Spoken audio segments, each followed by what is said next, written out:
अस्सलाम वालेकुम। सोच 360 के प्लेटफॉर्म से हारिस सईद आपकी खिदमत में हाज़िर।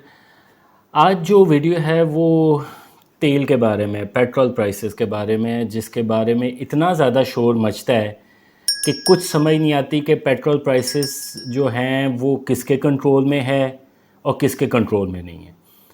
देखें, एक चीज़ तो जहन में डाल लें कि पेट्रोल जो है ना वो बनी गाला से निकलता है, ना वो जाती उमरा से निकलता है और ना ही वो बिलावल हाउस से निकलता है। पेट्रोल जो है हमारा वो मोस्टली 80% तकरीबन बाहर से आता है, इंटरनेशनल है। तो जब इंटरनेशनल आएगा तो फिर प्राइसेस वही इम्प्लीमेंट होंगी जो कि इंटरनेशनल प्राइसेस हैं। अब मसला ये होता है कि जब गवर्नमेंट प्राइस कम करती है तो तालियां बजाई जाती है, जी देखें गवर्नमेंट ने प्राइस कम कर दी है, गवर्नमेंट कितनी हमारी फलाह का ख्याल रखती है। और जब बढ़ जाती हैं तो वही गवर्नमेंट जो है वो कहती है कि जी इंटरनेशनल प्राइस से है, अब हमारी मजबूरी है।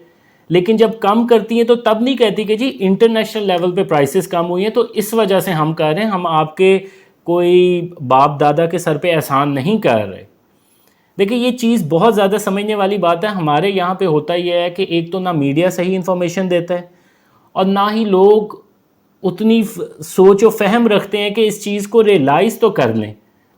तो ये तो सबसे पहले जहन से निकाल दे कि जो पेट्रोल है वो जाती उमरा, बनी गाला या बिलावल हाउस से निकलता है, वो है इंटरनेशनल। अब मैं आपके सामने एक चार्ट पेश करता हूँ जिसमें आपको पता चलेगा कि तकरीबन 80% जो क्रूड ऑयल है वो इंपोर्ट हम करते हैं और राउंड रफली 20% जो है वो हमारा जो है लोकल क्रूड ऑयल होता है। इसका मतलब ये है कि ज़्यादातर जो इंटरनेशनल मार्केट की प्राइसेस हैं वही हम पे लागू होंगी। वैसे जो उसका 20% है वो भी तकरीबन उसके इर्द गिर्द ही होता है।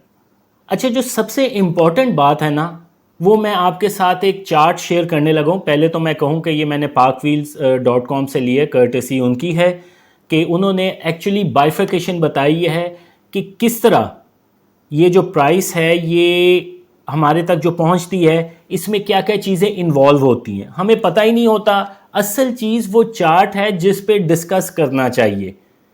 ये नहीं है इंटरनेशनल प्राइस पे आप क्या कहते हैं कुछ कदगन नहीं लगा सकते, ना रोक लगा सकते हैं। सब्सिडी दे सकते हैं ज़्यादा से ज़्यादा, वो अगर देंगे तो वही हाल होगा जो इमरान साहब ने, खान साहब ने जाते जाते पाकिस्तान का हाल कर दिया। वैसे ही पाकिस्तान जो है लेता ही उधार पे है, कैश पे तो कम ही पाकिस्तान जो है वो क्या कहते हैं ट्रांजैक्शन तेल की करता है। ये सऊदी अरब से ये जो सारे किए हुए हैं और यूएई से, ये इसमें सबसे ज़्यादा फैक्टर यही है कि आपने उधार पे तेल लेना है। यही सबसे बड़ी इमदाद पाकिस्तान को मिलती है। एनी हाउ, अब मैं आपके सामने जो है ना चार्ट रखने लगा हूँ, उस चार्ट को थोड़ा सा डिस्कस करते हैं जिससे आपको और अंदाज़ा हो जाएगा कि मसला कहाँ पे है। वैसे ज़्यादा कोई इतना बड़ा मसला नहीं है, इंटरनेशनल प्राइस ही मेन चीज़ है जिसके वजह आते हैं। लेकिन एक दो चीज़ें हैं जो कि जिस पे बोलना चाहिए, ना कि बाकी फजूल चीज़ें, पॉलिटिकल चीज़ों पे। ये जो प्राइसेस है ना, ये ओगरा जो सेट करता है, ये आईपीपी का फार्मूला है, इंपोर्ट प्राइस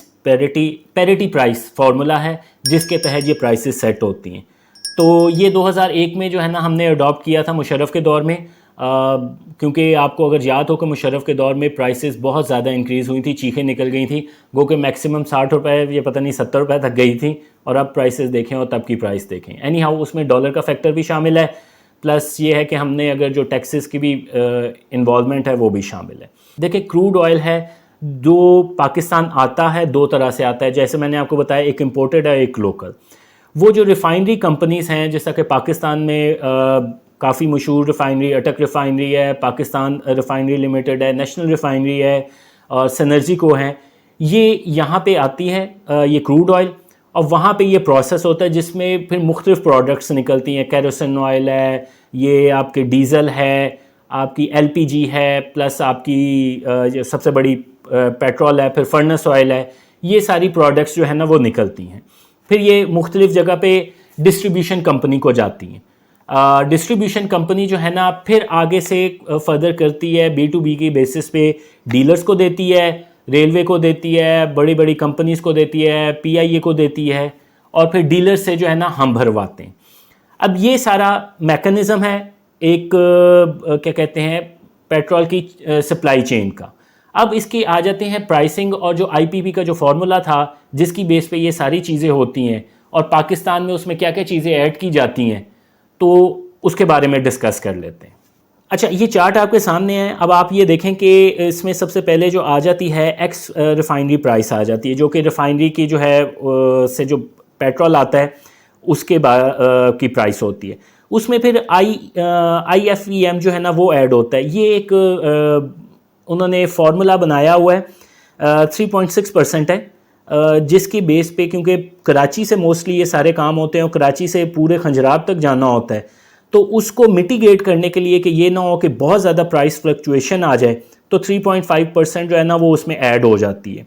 फिर उसके बाद डिस्ट्रीब्यूशन मार्जिन आ जाते हैं। डिस्ट्रीब्यूशन मार्जिन जो OMC हैं, जिस तरह शेल है, PSO है, गो कंपनी है, इनके डिस्ट्रीब्यूशन मार्जिन आ जाते हैं 2.87। और जो डीलर कमीशन है, फिर वो डीलर कमीशन आ जाता है 3.7%। फिर जो इंपॉर्टेंट चीज़ आ जाती है ना वो PDL आती है। PDL stand for petroleum development levy, जो कि 14.2% है, और सेल्स टैक्स जो है 13.3% है। अब यहाँ IFEM से लेके सेल्स टैक्स की तरफ अगर हम जाएं तो ये हमें पता चलता है ये तकरीबन 32% नहीं 38% के करीब राउंड अबाउट है, और जो एक्स फैक्ट्री प्राइस है वो 62% बन जाती है। तो इस तरह ये 100% हमारे पास आ जाती है। तो ये जो PDL है ना, ये बड़ी इंपॉर्टेंट चीज़ है जो कि हमने क्या कहते हैं डिस्कस करनी चाहिए। सेल्स टैक्स भी चले 13.3% है।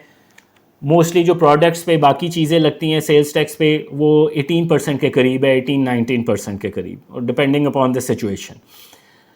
अब ये जो 14% के करीब PDL है, इसका मतलब ये है कि अगर आप 100 रुपये देते हैं तो उसका 14 रुपये जो है गवर्नमेंट PDL में ले जाती है। 200 रुपये देते हैं तो 28 रुपये दे देती है। अगर 250 रुपये के पर लीटर पेट्रोल आप ख़रीदते हैं तो तकरीबन आपके 35 रुपये के करीब PDL चली जाती है। अब ये जो नाम से जाहिर हो रहा है ये डेवलपमेंट होनी है पेट्रोलियम से रिलेटेड।